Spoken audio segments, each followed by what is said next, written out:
ஒவ்வொரு நிகழ்வுலையும் ஒவ்வொரு நொடியிலையும் அதை கொண்டு நடத்தி காண்பிக்க வேண்டும். நம்ம நிறைய கேட்கிறவர்களாக இருக்கிறோம்.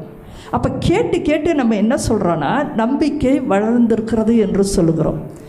நம்ம வெறும் எல்லாத்தையும் ஒருத்தர் சொல்ல சொல்ல கேட்பதுனால மட்டும் கேட்கத்தான் விசுவாசம் வளரும். முதல்ல நமக்கு வளர்கிறது அதை தக்க வைக்கணும். நம்ம என்னைக்கு காயினாக மாறாமல் ஆபேலாக இருக்க வேண்டும் என்று சொன்னால் அதை நடத்தி காண்பிக்க வேண்டும்.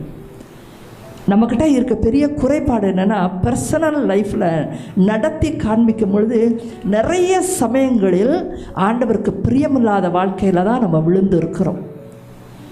சமீப காலத்தில் இந்த பிள்ளைங்கள்லாம் கொஞ்சம் பெருசாகிட்டாங்க. இன்றைக்கி 28-29 வயதாகிறது. இப்போ ஒரு 2-3 வருஷமாக ஆஃப்டர் த கொரோனா சீசன் நான் இந்த பிள்ளைகளுக்காக அவங்க பெற்றோரும் சரி நாங்களும் சரி எங்கே இருந்தாலும் பெண் பார்க்குற படம் தான் மணமகனை தேடிக்கொண்டு இருக்கிறோம். ஆனால் ஃபோனை எடுத்தால் அவங்க எப்படி மேட்ரிமோனி சைட்டில் போடுறாங்க அப்படின்னு சொன்னால் எனி காஸ்ட் அது பிரச்சனை கிடையாது. நாங்கள் எதையுமே எதிர்பார்க்கலை.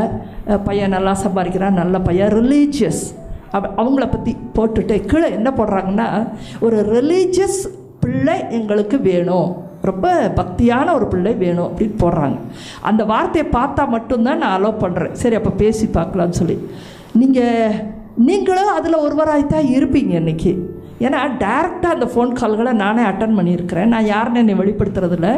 ஜென்ரலாக அவங்க வீட்டு குடும்பத்தில் ஒரு ஆளாக நான் ஃபோன் பண்ணிவிட்டு இந்த மாதிரி உங்கள் சைட்டு இதை பார்த்தோமா, ரொம்ப சந்தோஷம், உங்கள் பையனை பற்றி சொல்லுங்கன்னு சொல்லும்போது நல்லா படிச்சிருக்கா, அப்படி இப்படி இருப்பா, வேறு எந்த கட்டப்படம் இருக்காது, கோயிலுக்கு போவான், நிறைய செய்திகளெல்லாம் கூட உட்காந்து கேட்டுட்ருப்பா.